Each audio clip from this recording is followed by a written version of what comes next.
अष्टांग योग सिद्ध करने से भी जो आज तक नहीं हुई, ऐसी परिपूर्णता की अनुभूति आपकी उपस्थिति से हो गई। बहुत प्रतीक्षा करवाई आपने, बहुत प्रतीक्षा करवाई। गोपाल योगी जी, हाँ,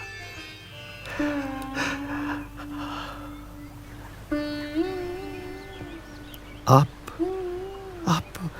मेरे साथ मेरे आश्रम में ही रह जाइए प्रभु। आप जैसे निर्मल अंतर के मुमुक्षु के साथ रहने के लिए और आपसे अष्टांग योग की शिक्षा पाने के लिए ही तो मैं यहाँ आया हूँ।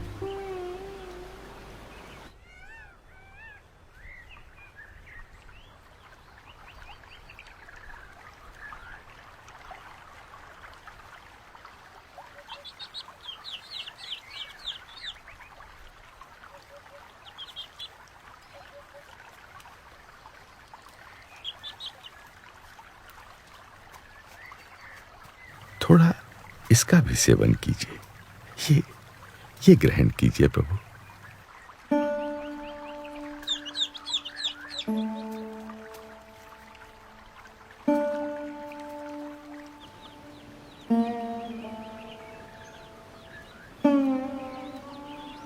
सर्वप्रथम कुछ ग्रंथों के अभ्यास से आपका प्रशिक्षण आरंभ होगा। जी।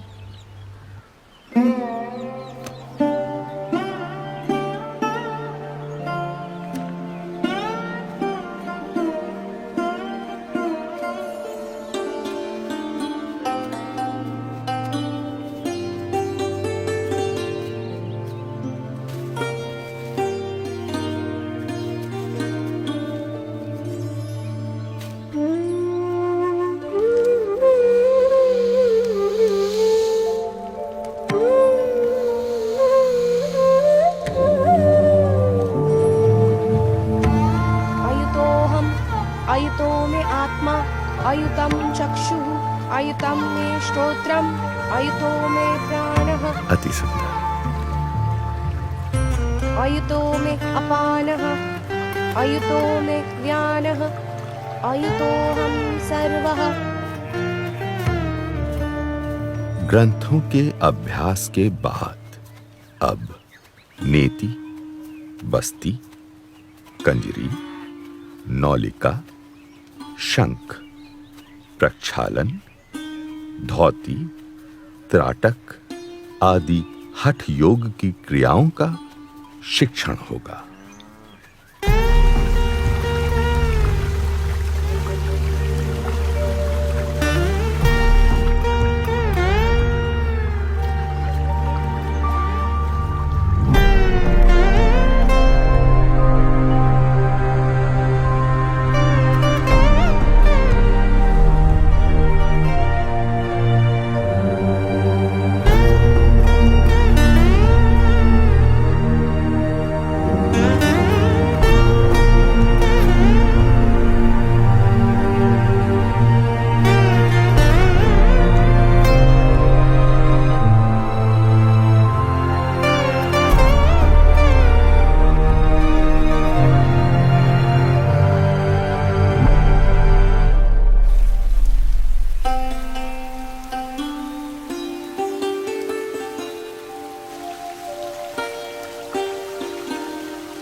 हठ योग के पश्चात अब एक एक करके यम, नियम, आसन, प्राणायाम, प्रत्याहार, धारणा, ध्यान और समाधि, उन सब अष्टांग योग के अंग आपको सिद्ध करने होंगे।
गोपाल योगी जी, मुझे समाधि की अवस्था तक अष्टांग योग का प्रशिक्षण देने के लिए धन्यवाद। यह तो आपकी मनुष्य लीला है प्रभु, कि मुझे आपकी भक्ति का अवसर देने के लिए आपने 12 मास तक मुझसे अष्टांग योग की शिक्षा लेने का यह प्रसंग उपस्थित कर दिया। अन्यथा आपके योग से परे और कोई योग ही नहीं है प्रभु। आप तो सर्वोच्च साध्य ऐसे परमात्मा है।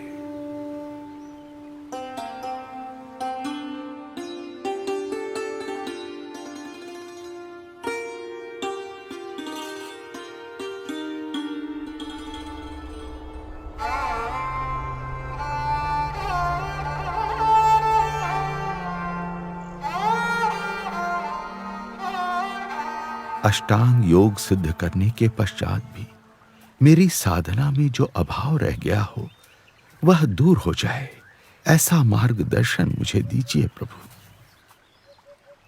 अष्टांग योग का फल निर्विकल्प समाधि की स्थिति है, पर माया के प्रभाव से उस स्थिति में भी बाधाएं आ सकती हैं।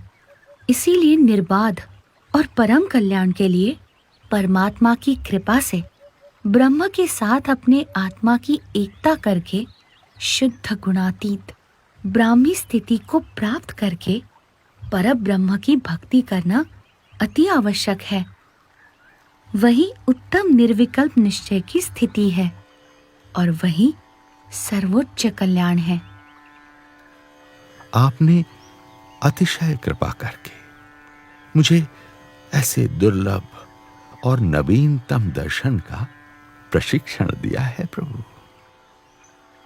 मेरे अंतर में आप ही का स्वरूप स्थित हो गया है नीलकंठ वर्णी। मुझे देह भाव की विस्मृति हो रही है। आपकी कृपा से मैं कृतकृत्य हूं नीलकंठ वर्णी।